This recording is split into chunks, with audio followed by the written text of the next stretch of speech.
The word drone itself kind of used to be a dirty word associated, with military systems in the Middle East, and more people have seen that drones represent a wide variety of systems, even little ones that can be used for very good things. Yeah, really the community is generally open and acceptable to drones. I know some of them catch a lot of backlash and bad media, but here we have experienced, trained operators where we don't have nearly as many problems as we would elsewhere. North Dakota has turned out to be an ideal place for this industry for a couple of reasons. Number one, we have the FAA test site. The university has the nation's first UAS major, and we really have the two industries which are probably going to lead the commercialization of UAS are ag and energy, and this is an ag and energy state. UND Aerospace has been known as the Harvard of the air. It's the top aerospace school in the world and for training pilots. And it also was the first one to get out there to train UAS pilots. And just having that early knowledge and deep knowledge and high quality that it is has attracted both talent here, as well as we've been on the leading edge of the industry. And so that is a very important part of it. I was initially trying to develop some sort of realtor cinematography type company. So a lot of people came out of the woodworks and started telling me about all these schools that are offering degrees, and UND was being spoken very highly of. And what are you interested in doing after school? Initially, a dream job out of UND would be something like Google in the research and development field for unmanned aircraft systems. Hopefully moving on to something bigger like SpaceX or Blue Origin. Those companies are really dedicated to revolutionizing an industry.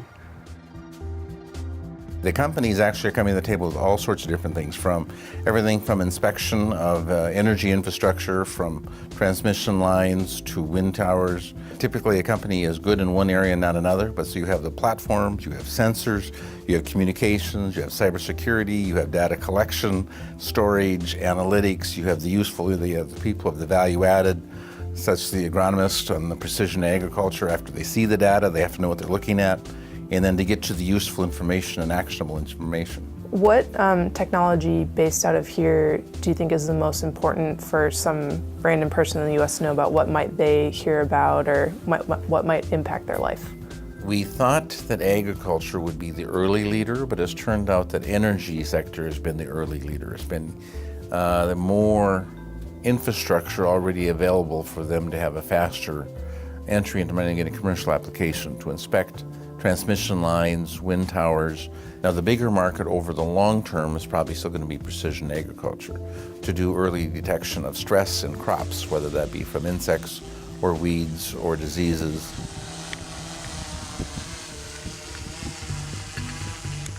We are a small UAS company. We work in a variety of industries. We come from a very strong agriculture, doing field health surveys and crop scans. And right now we are getting into more utility-based inspections, power, oil and gas, and a variety other of local industries around here. So what kind of value is that providing to your customers? What were they doing in the past, and what's better about this system? One of the best things I've seen working in UAS so far is right along that lines. When we were doing the wildlife conservation there with Delta waterfowl, we went out with the thermal imager. They showed us the old method, which was a chain tied behind two four-wheelers. They would go out, drag the chain, and when the duck flushed, they would go out and actually dig through the grass and find the nest. Where we, with the drone, just went out, saw the heat signature, and said, there it is. We typically sell our products to people who fly drones as a service or integrate drones, and then they will use them to map out a farm field, for example, to find stress spots, to help surveyors identify locations within an area that they're mapping out. Gravel yard might use the three-dimensional model that we make of the surface to identify how much gravel is in a pile that they're trying to measure. What are some of your big goals for the next few years for the company? So our goal is to launch our GeoSnap 2.0, which will do very high accuracy geotagging and down to a few centimeters, which will really help people, especially in the surveying and engineering world, take the data that's coming from our products and just allow a fully automated workflow and really enhance the usability of the type of imagery and 3D models that can be generated from drones.